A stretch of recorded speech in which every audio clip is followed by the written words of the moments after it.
गोपियां बोली कि मैं तो गोलरी धन को जाऊं मेरे वीर नहीं माने मेरा मनुआ।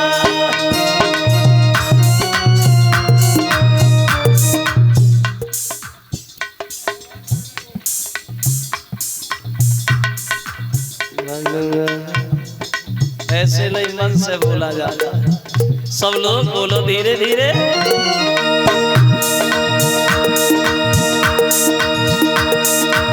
मैं तो गोलरी धन को जाऊं मेरे वीर नहीं माने मेरा मनुआ।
और समझ में ये नहीं आ रहा है कि वो रस्सी घटती जाती है और या अंग मोटाते जाते।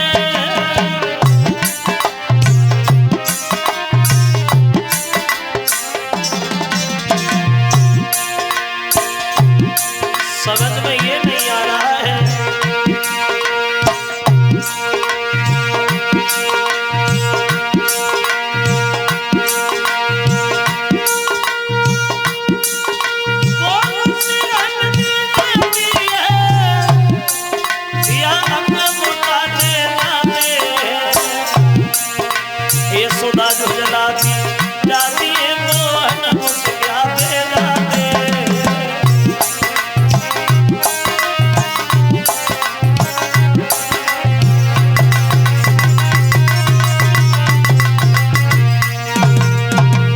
समझ में ये नहीं आ रहा है कि कन्हैया का शरीर मोटा हो रहा है या वो रस्सी घट रही है।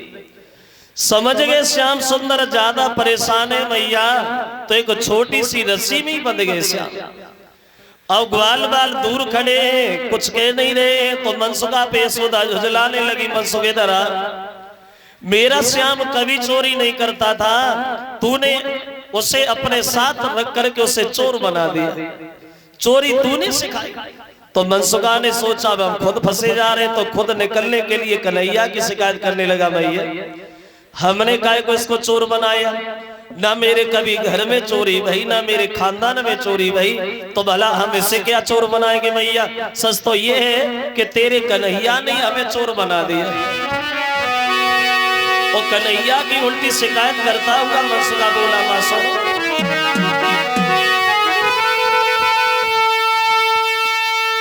मैया तेरो ये लालो वो अब ना पछाड़े देता है, हम भले घरन के लड़का, हम भले घरन के लड़का पर हमें बिगाड़े देता है।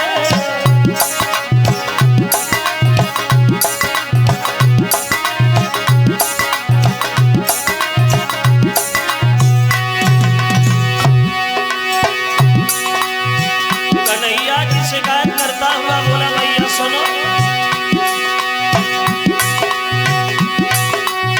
मैया तेरो गिरनारी नित चोरी करता है,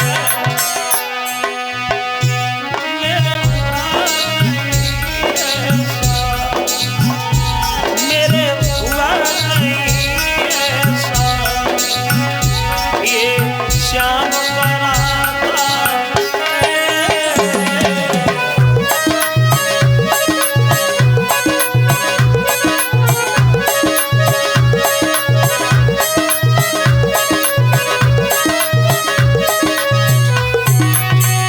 बोले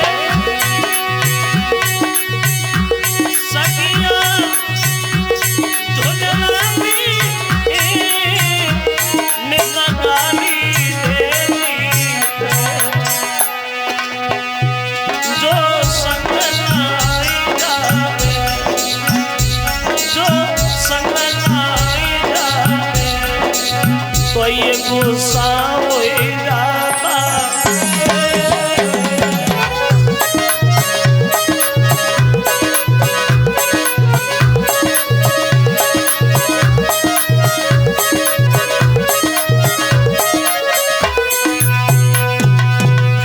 कन्हैया की शिकायतें करने लगे हैं ग्वाल, और कन्हैया की शिकायतें करने के बाद अपने अपने घर के लिए चले गए सब लोग। और यशोदा मैया आंगन में ऊखल से बांध करके अपने घर के काम में लग गए। अब यशोदा मैया तो काम में लगी है, तो कन्हैया ने देखा किसी का ध्यान हमारी तरफ नहीं रहा, तो उस ऊखल को लुढ़काने लगे। वो ऊखल लुढ़काते हुए आगे बढ़े। दरवाजे पे यमला अर्जुन नाम के दो वृक्ष खड़े थे, उनके बीच में जाके फंसाया, धीरे से झटका मारा तो वे दोनों वृक्ष टूट गए। उन दोनों वृक्षों से दो पुरुष प्रकट हो गए जो कन्हैया को देख करके खूब हंसे। कौन थे ये दोनों और क्यों हंसे भगवान को देख के?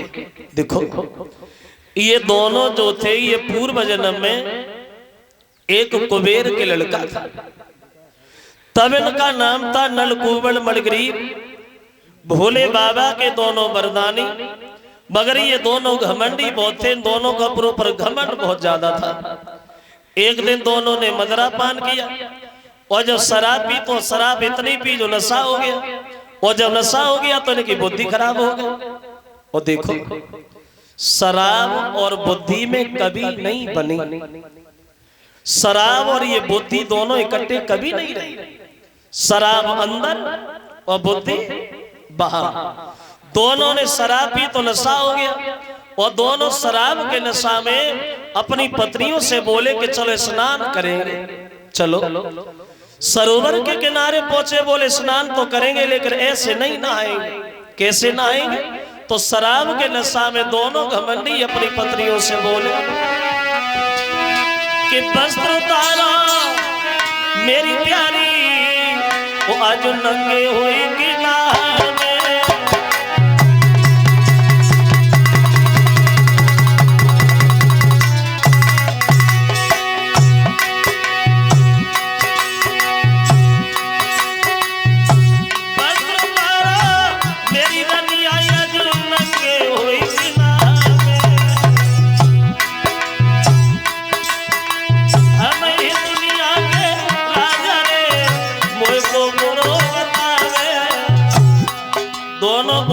महाराज हम लोग बिल्कुल वस्त्रहीन होके नहाएंगे, नग्न होके नहाए, तो पत्नियां मना भी करती लेकिन नहीं माने दोनों।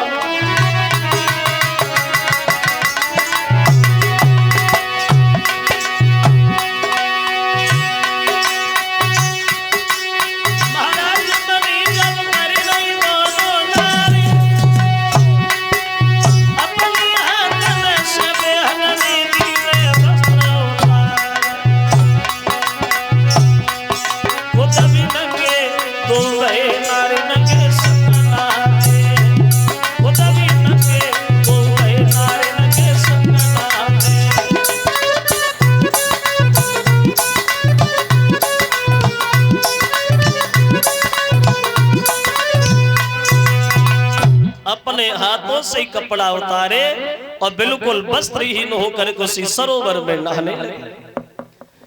अकस्मात देवर्षि नारद उधर से निकलते हुए गए, तो दोनों पत्नियों ने जब नारद को देखा तो भागी, अपने वस्त्र पहन लिए, लेकिन वे दोनों घमंडी बिल्कुल नंगे खड़ी रह पाए। तो नारद को क्रोध आ गया, बोले मूर्खो, सब कुछ जानने के बाद मैं भी एक जड़ की तरह खड़े हो और तुम्हें ये बोध नहीं है, तो हम तुम्हें ये श्राप देते हैं, तुम दोनों वृक्ष बन जाओगे, कपड़ा पहनने की जरूरत ही नहीं पड़ेगी। जब ये कहा कि वृक्ष बन जाओ, तो दोनों रोने लगे, बोले महाराज जब हम वृक्ष की योनि में पहुंचेंगे फिर हमारा उद्धार कैसे होगा? तो बोले उद्धार तब होगा जब 16 कला से भगवान कन्हैया का अवतार होगा, उन्हीं के हाथों से तुम्हारा उद्धार होगा। तो ये वही थे दोनों जो भगवान की बार बार वंदना करते हैं और परम धाम के लिए जाते हैं। अब क्या होगा? अब इधर नंद बाबा ने ये देखा है, ना तो कोई तेज हवा आई और ना कोई आंधी आई, और बिना हवा आंधी के इतने भारी भारी वृक्ष कैसे टूट गए? अगर ये वृक्ष कहीं कन्हैया के ऊपर गिर जाते तो क्या होता? क्योंकि कन्हैया का जब से जन्म गोकुल में हुआ तब तक कोई ना कोई नए दिन उपद्रव हो ही जाता है।